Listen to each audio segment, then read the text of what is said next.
Every year on July 4th, Americans celebrate the anniversary of their country's Declaration of Independence from British rule, with parades, marching bands, and fireworks.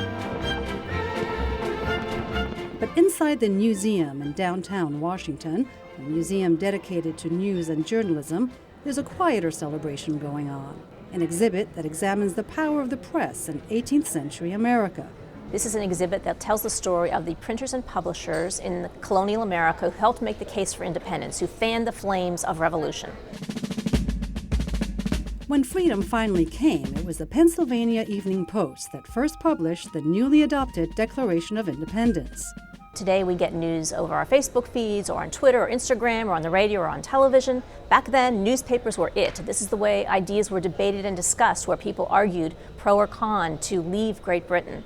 All 4 pages of the 240-year-old newspaper, one of only 19 known copies, are on display. And an interactive kiosk allows visitors to zoom in and explore the newspaper in high definition.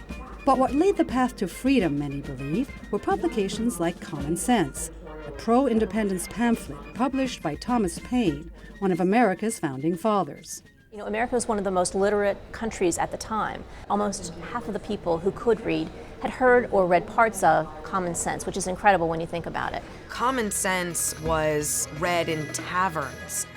People bought copies, they passed them hand to hand, they read them aloud. General Washington had it read to his troops. It actually became a recruiting tool. Also, if you couldn't read, it was being debated and discussed in coffee houses and taverns, on the street corners. So it was really a powerful medium at the time. We think of the speed of news today is in seconds, milliseconds. Back then, it took about 6 weeks for news of independence to get all the way through the colonies and across the ocean to Britain.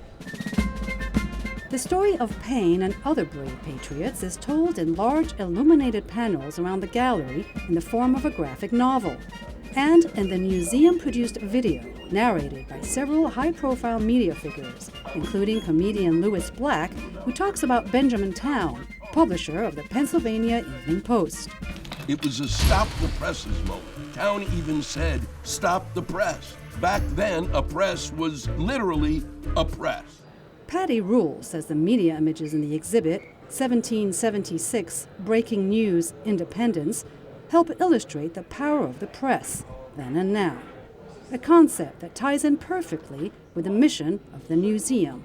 To champion, explain, and defend free expression and the 5 freedoms of the First Amendment. So we want people to understand why it's important that we have free expression here, why it's important that we have a free press here, because without a free press, there pretty much wouldn't have been independence.